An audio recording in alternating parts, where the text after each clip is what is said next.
নমস্কার, আইসি লাইফস্টাইল চ্যানেলে সবাইকে স্বাগত।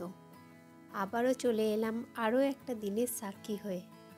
সত্যিই ভাবতে ভালো লাগে এই সুন্দর দিনগুলো, এই সুন্দর সময়গুলো স্মৃতির পাতায় সারা জীবন কোথাও না কোথাও থেকে যাবে।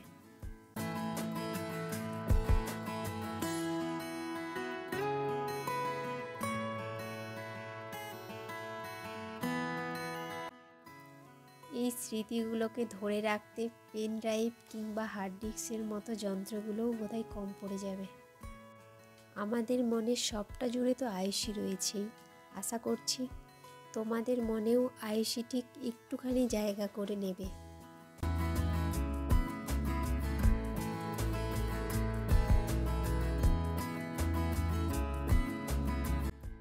রান্নাঘরটা একদম অগোছালো হয়ে আছে, সব ডিবে ডাব্বা এখানে সেখানে সব ছড়িয়ে ছিটিয়ে পড়ে আছে।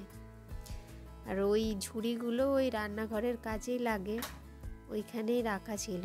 ওগুলো নিয়ে যে খেলছে, ওকে না একটুও বাধা দিই না, যেমন খেলছে সেই রকমই নিজের মতো খেলতে দিই।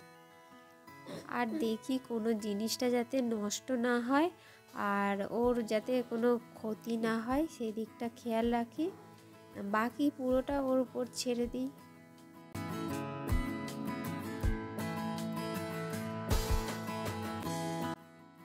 এই দিকটা আগে একদমই আসতো না, এখনো অবশ্য একা একা আসে না, আমাকে দেখেই আমার পিছু পিছু চলে এলো।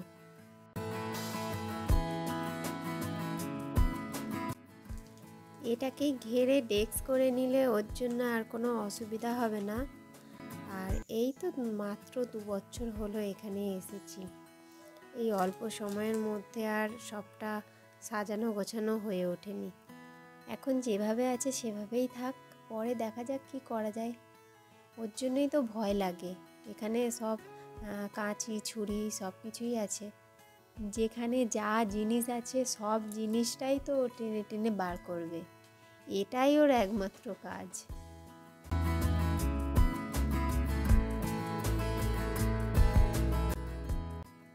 ওই যে ওখানে মাদুরি পেতে বসিয়ে দিয়েছিলাম, বসে বসে এখনো খেলছে।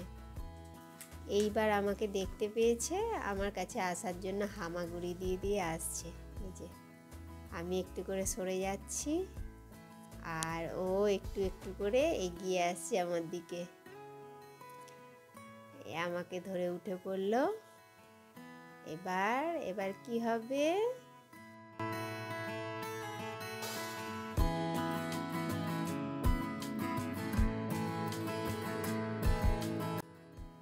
বিকেলবেলা আমরা দুজনে ছাদে চলে এলাম, ওকে একাকেই দাঁড় করিয়ে দিলাম আর ও তো দেয়াল ধরে হাঁটি হাঁটি করে চলে যাচ্ছে ডিশ অ্যান্টেনার দিকে।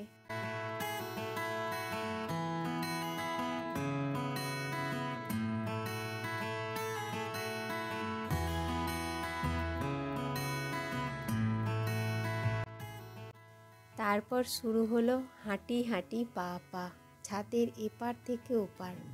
দেখো কতটা খুশি হয়েছে, কেমন নাচতে নাচতে হাঁটতেছে। আমার এক হাতে ফোন আর এক হাতে আইসিকে ধরে হাঁটাচ্ছি। যখনই মন করে তখনই ছাদে চলে আসি। ছাদে এলে মনটাও ভালো হয়ে যায় আর এই বেশি জায়গাতে হাঁটানোটাও হয়ে যায়, একসাথে দুটোই।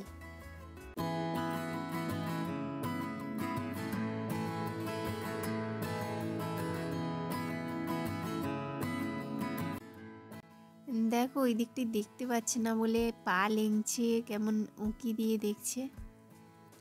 আর বোধহয় মনে মনে ভাবছে আর একটু লম্বা হলেই বোধহয় দেখতে পেতাম। আমরাও তো এরকমটাই ভাবি। দেখো অনেকক্ষণ থেকে আইসি দেখার চেষ্টা করে যাচ্ছে।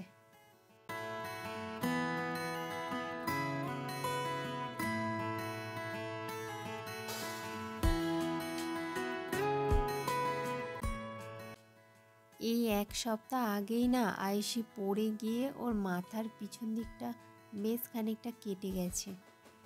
ও তখন দেয়াল ধরে দাঁড়িয়েছিল আর ওর মোজাটা খুলে গেছে বলে ওর বাবা ওই দাঁড়িয়ে থাকা অবস্থাতেই ওর মোজাটা পরিয়ে দিতে গেছিল।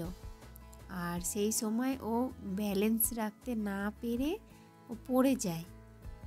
প্রথমে তো ওর বাবা বুঝতে পারেনি কেটে গেছে বলে, পরে যখন রক্ত দেখলো তখন বুঝলো যে কোথাও নিশ্চয়ই কেটে গেছে। আর সেই সময় আমিও এসে দেখছি যে রক্ত বেরোচ্ছে। ওই কাটা জায়গাটা থেকে অনেকটাই রক্ত বেরিয়েছে। আমরা দুজনেই তো ভয়ে থতমত হয়ে গেছিলাম। তারপর ওই কাটা জায়গাটা একটা কাপড় চেপে ধরে দেরি না করে সরাসরি হসপিটালের এমার্জেন্সিতে নিয়ে চলে গেলাম। তারপর তো ওই কাটা জায়গাটা ভালো করে পরিষ্কার করে দিল, আর ওই কাটা জায়গাটাতেই 2টো স্টিচ লেগেছে। ও তো তখন খুব চিৎকার করছিল, আর সেটা খুব স্বাভাবিক। তারপর ডাক্তার বললেন ভয়ের কিছু নেই, ভালো করে সেলাই করে দিয়েছি, আর 1 সপ্তাহতেই ঠিক হয়ে যাবে। 1 সপ্তাহ পর ওর স্টিচটা কেটে দেওয়া হবে। ওই যে মেঝে আর দেয়ালের মাঝে একটা টাইলসের বিড আছে, ওই বিডটাতেই ওর মাথাটা কেটে গেছে।